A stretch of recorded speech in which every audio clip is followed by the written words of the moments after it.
Okay, I want you to picture this. The sun is rising over the vast, hot sands of 7th century Arabia.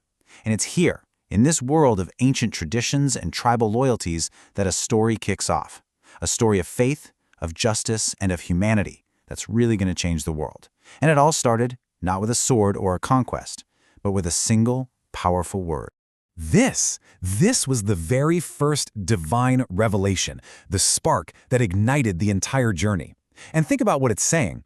It wasn't a call to arms, it wasn't a demand for power, it was a command, read, an instruction to seek knowledge. And that idea, that becomes the absolute cornerstone of a new civilization. So to really get how big of a deal this message was, we first have to understand the world it entered. The sources we're looking at describe pre-Islamic Arabia as a time of really deep societal challenges, often calling it an era of ignorance. And just look at the contrast here. It is stark. On one side, you've got a society dealing with idol worship and some serious social injustices. I mean, things like the horrific practice of burying newborn daughters alive.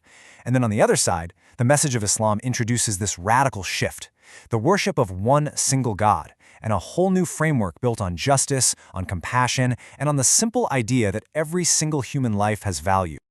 The man who would deliver this message was born in Mecca, way back in 570 CE. And what's so important is that long before he became a prophet, Muhammad was known all over his community for his incredible character. People literally called him al-Sadiq al-Amin. That means the truthful, the trustworthy. That reputation for being honest and reliable, that would be absolutely foundational to his mission later on. So at 40 years old, his life takes this monumental turn. And this next phase of the story, it's all about that first revelation, facing incredible resistance, and then ultimately a historic migration that would change absolutely everything. This timeline really puts it all into perspective, doesn't it? You can see just how fast things moved, from his birth to that game-changing first revelation in the cave of Hira, and then, only 12 years later, you have the Hijra, the migration to Medina in 622 CE. And that single event was so significant, it actually marks the very beginning of the Islamic calendar.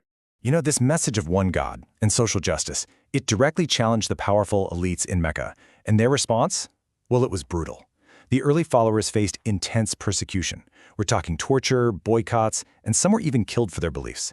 This is what forced the Hijra. But this migration, it wasn't just them running away. No, this was a strategic move to build something new, a community where their faith could finally be practiced in safety and in peace.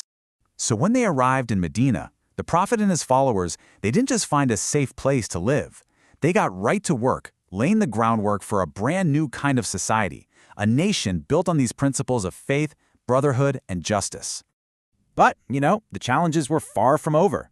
I mean, not even close. Their very survival was put to the test at the Battle of Badr. The entire Muslim community, small, not very well equipped, could only pull together 313 fighters. And they were about to go up against a force from Mecca that was way bigger and much better armed. And this is what they were facing. 1,000 strong. The odds were just staggering. But against all logic, the Battle of Badr ended in a huge victory for the Muslims. And for them, this was more than just winning a battle. It was seen as this powerful sign of divine support. It proved that faith and conviction could actually triumph over sheer numbers. So after several more years of conflict, the tables turned. The Muslims returned to conquer Mecca, the very city they had been forced to flee. But here's the part of the story that's so critical. Instead of revenge, the Prophet declared a general amnesty for everyone, including his former persecutors. And this act of profound mercy and forgiveness, it really became a defining moment in the history.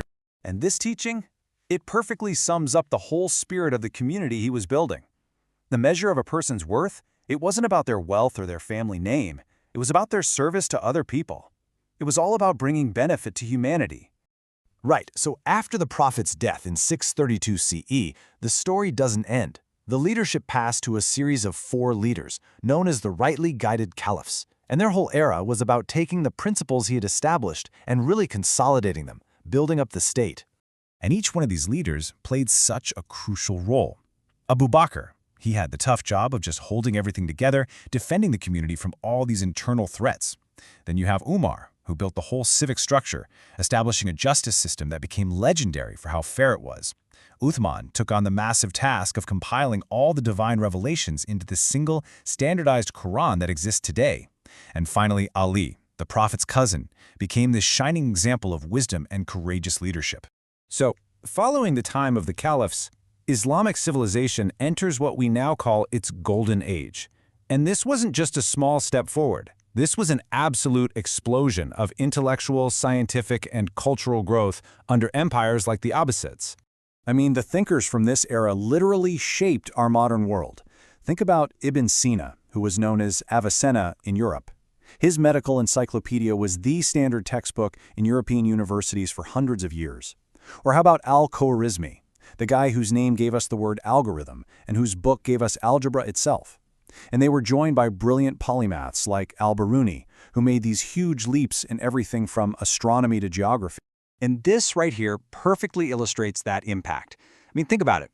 The entire field of algebra, a cornerstone of modern math and science, gets its name directly from the title of al-Khwarizmi's book, Al-Jabr. That is a direct legacy of the scientific curiosity that was just thriving in places like Baghdad and Cordoba. And this intellectual fire, it spread everywhere. In Andalusia, which is modern-day Spain, cities like Cordoba became these world-renowned beacons of culture and learning. The influence grew so vast that it led to centuries of interaction and, yes, conflict, from the Crusades all the way to the rise of the Ottoman Empire, which was a global powerhouse that would rule for over 600 years from its capital in Istanbul. So, as we look back on this huge, complex history, what's the core message here? What are the timeless values that really emerge from this entire journey? You know, when you peel back all the layers of history, it really boils down to these fundamental principles. A deep emphasis on our shared humanity, the equality of all people before God, the importance of truth and mercy, and, just like we saw from that very first revelation, a profound respect for the value of knowledge. And we're going to end with this really powerful thought from the source material. It presents history itself as a witness, and it proposes this direct link between following these core principles and the success and well-being of a civilization. It's a provocative idea, for sure, and one that leaves us to think about the relationship between guidance, values, and the long arc of human history.